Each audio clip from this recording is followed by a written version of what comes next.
A few major developments with Prince Harry and by extension Meghan Markle and the two of them together and their relationship, but we'll come on to that a little bit later. So the first of these is Prince Harry's claim against newsgroup newspapers, aka The Sun. Now it's not just him, there's 40 odd other claimants in this case as well, but there's a recent judgment, I say recent, 2 days ago now. I did a couple of videos on it on my main channel, as I call it, Black Belt Barrister, where I'll go through a bit more detail about that here, but I'm going to summarize it here as well. And if I could ask you to please subscribe, because about 70% of you watch my channel regularly and don't subscribe. That hurts my feelings. I'd be really grateful if you subscribe, and then my channel can continue to grow. So thank you for doing that, and now let's get on with the video. Well, now, the point of this recent judgment is not a judgment as in deciding the case or anything like that. It is an interim judgment where the judges decided on a few different bits and pieces, and those bits and pieces being how Prince Harry has pleaded this claim. Now this, if you remember, was the alleged unlawful information gathering, such as alleged voicemail interception, live call interception, and apparently the alleged bugging and tracking of vehicles and all of that sort of stuff. Now, to suffice to say, the judge really got frustrated with both parties here. The main reason being is that because Prince Harry wanted to change some of his case, then the judge said, well, you can only change it in a certain way, in accordance with another order that he made, and the newspaper obviously had the opportunity to object to some of those changes, but it was supposed to be limited to the changes that he made. So both sides have not really complied with that order, in that Prince Harry has made more amendments than he really should have done, and the newspaper has made more objections than it should have done, and so the judge has been extremely frustrated with both parties here. And the judge says here at paragraph 9, I've previously indicated to the parties that this individual claim, although it raises important issues, is starting to absorb more than an appropriate share of the court's resources, contrary to the requirement of the overriding objective to deal with cases justly and at a proportionate cost.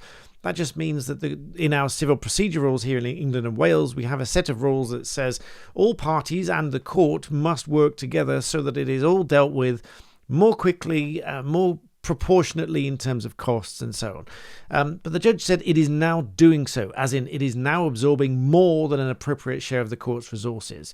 The claim at times resembles an entrenched front in a campaign between two obdurate, stubborn, well-resourced armies than a claim for misuse of private information.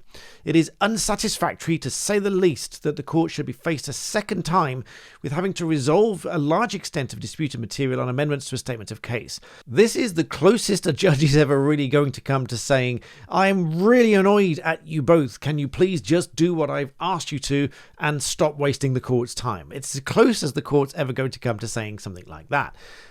We read on. So the judge went through a number of different elements of what was disputed, one of which is really quite interesting. And I'll come to my other bits of Harry and Meghan in just a moment. But this one here, really quite interesting, where Prince Harry made allegations of alleged bugging and tracking of his vehicles. Now, he had previously removed the allegation in regard to his ex-girlfriend, Chelsea Davy. That was withdrawn.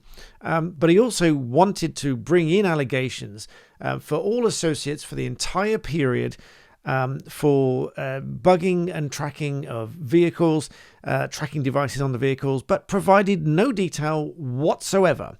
And so the judge is having none of it. And the judge is saying, well, without any detail, the newspaper's right to object to this particular allegation because you've not given us any detail whatsoever. And so the judge says here, the allegation has been made in relation to all associates for the entire period of the association. No particulars are provided about bugging, and the previous specific allegation in relation to Chelsea Davy has been withdrawn. Permissions refused for the allegations of planting bugs in rooms and residences and bugs and tracking devices on cars, as no particulars whatsoever of such allegations have been provided. The objection by the newspaper is therefore upheld to this extent only. And so, in summary, the judge has drawn this all together and gone through row by row of 44 pages of materials, of amendments and objections and the arguments between them. And all of this is only what the trial is going to be about. in January. But the judge has been very clear and said that this trial is going ahead in January. It's not going to be delayed again. It's been delayed twice already. It was filed in September 2019. And it's still only set to go to trial in January next year. That's because it's been set back twice already. So the judge is saying this has been set back long enough. It's been set back multiple times, and you're still arguing over what is actually going to be argued in this trial. So the judge is apparently very frustrated, extremely frustrated with both parties. And that is as close to the judge coming to saying, we are absolutely frustrated with each party here.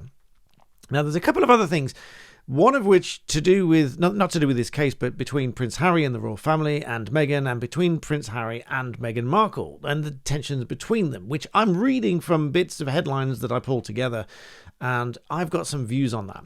Before I come to that, you might have noticed I've switched rooms because it's getting cold outside, so I've moved in here again. I'm probably going to do a lot more videos from in here, but you'll probably also see there's a wine cabinet behind me. I've got some fairly nice wines in there, and whiskies and so on, that some of which people have given me over the years, some of which we've bought, but I don't drink those anymore. So that is now purely for display, because over a year ago now, I stopped drinking alcohol completely. And so this is a really nice moment to share with you a company that reached out to me the last time I mentioned that I'd stopped drinking. They reached out and said that they do energy drinks, teas, and hydration drinks. And it's a company called Holy. And I find that these are absolutely fantastic. Now, they come in all sorts of different flavors. My favorite flavor is the strawberry and kiwi. I make them laugh every time I say it because this is absolutely my favorite flavor. But they do lots of other flavors as well. They do coconut, they do pineapple, they do cherry, all sorts of different flavors in both the teas, the hydration drinks, and the energy drinks. And they just make you want to drink much more water. And I've looked for replacement drinks for the evening, the recreation, sitting around, reaching for something to drink just throughout the evening. And this has been my go-to replacement. And the one thing I really love about these is that they are really tangy, and it really makes you want to drink more water. They're obviously natural ingredients. I obviously checked it out before I tried any of these things, but they are really tangy and delicious and make you want to drink more and more.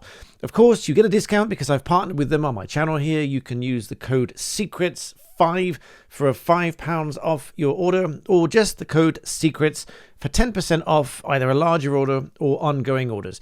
Please do check them out. The link is in the description below and it's been on screen. They are fantastic, and I'm very grateful to Holy for supporting my channel, so do check them out. But now back to two other things that I find really interesting about this whole Harry, Meghan and the royal family debacle. Now, first of all, you've probably read in the headlines that Prince Harry is supposedly trying to rekindle his relationship with the royal family and trying to arrange things to come back and to see them and to do more events here and work with them and so on.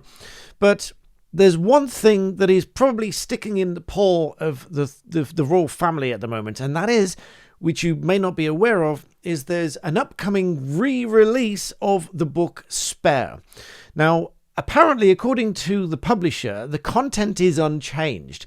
But there's a subtle threat here, which I'll go over in a second. But the re-release of this is in the paperback version on, I believe, the 22nd of October this year. Not that I'm advertising it, I'm just telling you what's happening. And a couple of days later in the UK as well.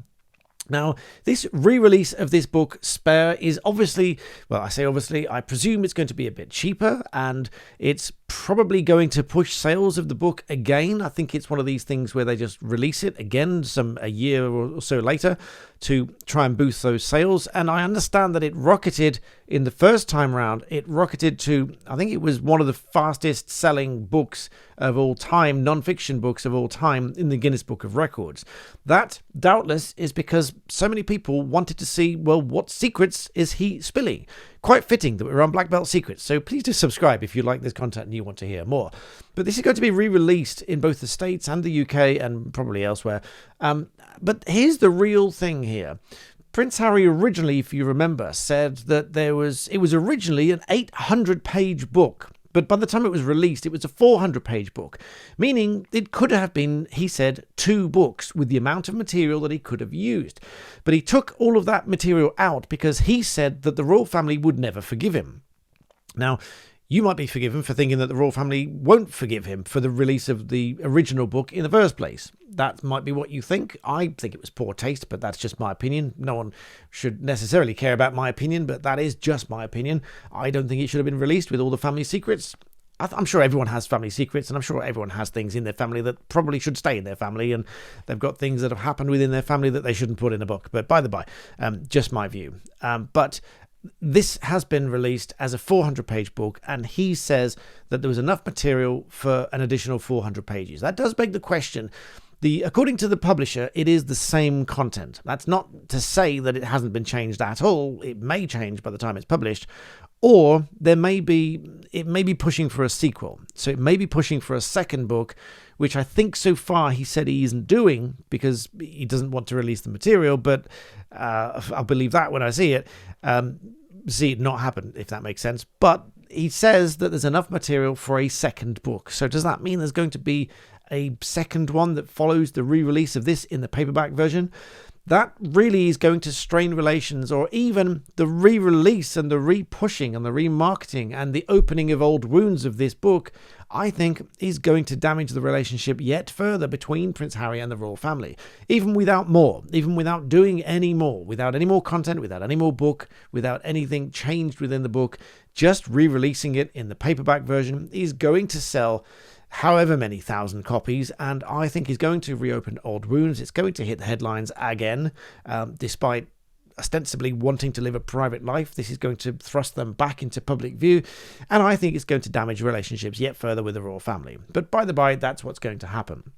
But speaking of damaged relationships, again, just what I glean from news headlines and articles that I read, it appears that Prince Harry and Meghan Markle are somewhat, according to royal commentators and experts, somewhat running separate lives. They are doing events separately. I've just read that Prince Harry is extending trips to spend more time away from Meghan Markle, and of course she's done this surprise appearance at this hospital, I think it was, in an old dress that she's worn before. Apparently, I don't really make a thing of commenting on people's dresses, but it has received quite a few different comments in the media. That's all I'll say. Some very complimentary and some not so complimentary. I'm certainly not going to sit here and comment on what someone is wearing, but that is what these newspapers are doing. Some are very complimentary and some are not. But obviously, she turns up for a public appearance. People are going to comment on what she wears. Even when someone wears something that they've worn before, the newspapers are going to pick up on it and say, this has been, how do they put it, recycled. They've obviously, it sounds like a derogatory term, and they're obviously saying it's a recycled dress because apparently she's worn it before. Now, like I said, I'm not going to pass comment on that. Some people will like it, some people won't. That's an extremely subjective opinion, and it's not my place to comment on. So some people like my sweaters and some people don't. So it is what it is.